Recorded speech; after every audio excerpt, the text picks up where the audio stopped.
Bismillahirrahmanirrahim. Assalamualaikum warahmatullahi wabarakatuh. Alhamdulillah, salatu wassalamu ala rasulillah wa ala alihi wa sahbihi wa ala.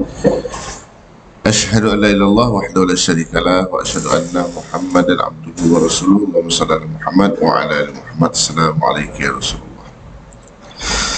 Ada muncul pertanyaan seperti ini. Bolehkah memukul istri? Nah, itu dia pertanyaannya. Maka jawabannya sepakat ulama ya. Ulama bersepakat tidak ada yang berbeda pendapat bahwa seorang suami boleh memukul istrinya jika terdapat tanda-tanda khusus atau ketidaktaatan dari istri kepada suami. Contoh ketidaktaatan istri itu misalnya keluar rumah tanpa izin suami, tak mau melayani suami padahal tak punya uzur, misal haid atau sakit, atau tak amanah menjaga harta suami. Nah, semua fuqaha sepakat semua boleh, suami boleh memukul istri dalam Islam tanpa khilafiyah, apapun yang pendapat. Ini bisa dilihat dalam kitab Al-Fiqhu ala Mazahibul Arba'ah yang ditulis oleh Abdurrahman Al-Jaziri. Namun sabar ya para pendengar, jangan langsung marah sama kita.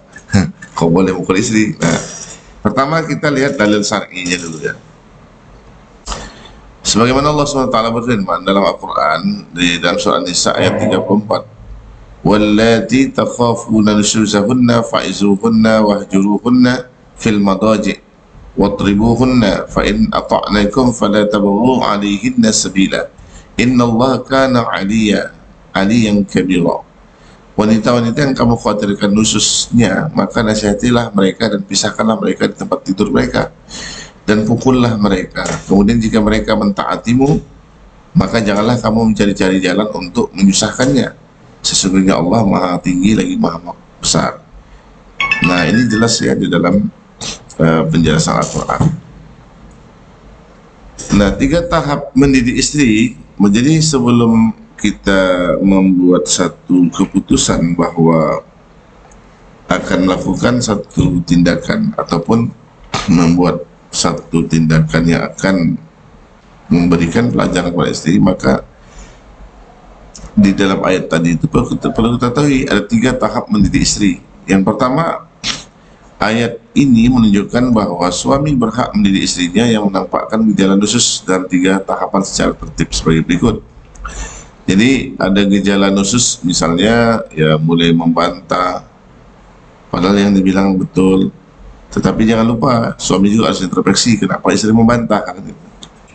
Nah, tapi pada intinya begini, ketika memang suami itu betul-betul telah melaksanakan sesuai dengan kewajibannya sebagai suami, maka dia perlu menasihati istrinya. Pertama, kita harus memberikan pendidikan istri dengan cara menasihati istri dengan lembut agar kembali taat kepada suami, sebab mentaati suami adalah wajib atas istri. Kemudian kedua, kalau seandainya memang terjadi juga tidak mau mengerti juga, yang kedua memisahkan diri dari istri di tempat tidurnya, yakni tak menggauli dan tidak tidur bersama istri. Namun tidak boleh mendiamkan istri. Langkah kedua ini ditempuh jika tahap pertama tak berhasil. Lalu tahap ketiga, memukul istri. Langkah ini dilakukan jika tahap kedua tak berhasil dalam tafsir Al-Munir Wahbah Zuhairi. Namun meski Islam membolehkan memukul istrinya, Islam menetapkan pukulan itu bukan pukulan yang keras, melainkan pukulan yang ringan yang disebut oleh Nabi SAW sebagai pukulan yang tidak meninggalkan bekas, atau dorban ghaira mubarrih, ya, tanpa mubarrih. Nah, untuk itu Syekh Taqi Nabhani memberikan kriteria ya, pukulan syar'i. Ketika memang seorang suami ingin memukul istrinya, ada pukulan syar'i. Pukulan di sini wajib berupa pukulan ringan atau dorban khafifan, yaitu pukulan yang tak menimbulkan bekas. Ini sebagaimana penafsiran Rasulullah SAW terhadap ayat tersebut ketika pada Haji Wada. Beliau berkhutbah, jika mereka istri-istri melakukan perbuatan itu, yaitu nusus, maka pukullah mereka dengan pukulan yang tak menimbulkan bekas. Hadis riwayat Muslim dari Jabir bin Abdullah. Para ulama banyak menguraikan bagaimana ukuran pukulan ringan tersebut. Pukulan itu tak boleh menimbulkan luka tak boleh sampai mematahkan tulang atau sampai merusak, mengubah daging tubuh, misalnya sampai memar tersayat. Dalam kitab Al-Muhalla Al-Ibnu Hazm. Pukulan itu bukanlah pukulan yang menyakitkan, juga harus dilakukan pada anggota tubuh yang aman, misalnya bahu, bukan pada anggota tubuh yang rawan atau membahayakan, misalnya perut dan lain-lain. Jika menggunakan alat pun tak boleh alat yang besar seperti cambuk, tongkat, tapi cukup dengan siwak semacam sikat gigi atau yang semisalnya.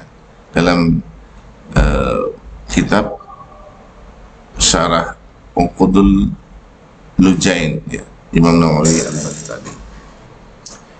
Islam juga menjelaskan haram hukumnya suami memukul menampar wajah istrinya. Jadi ingat, itu perlu diketahui. Jadi memukul ini ada urusan syar'i, tetapi syarak juga memberikan tata cara. Nah, maka tidak boleh seorang suami itu sembarangan, ya. Maka di sini ada keharaman seorang suami menampar istri. Walaupun tadi kan dalam ayatnya boleh memukul istri, tapi ada haram seorang suami menampar istrinya, sesuai dengan larangan dalam hadis Muawiyah Al-Qushairi radhiyallahu anhu bahwa Nabi SAW pernah ditanya seseorang laki-laki, apa hak seorang istri atas suaminya?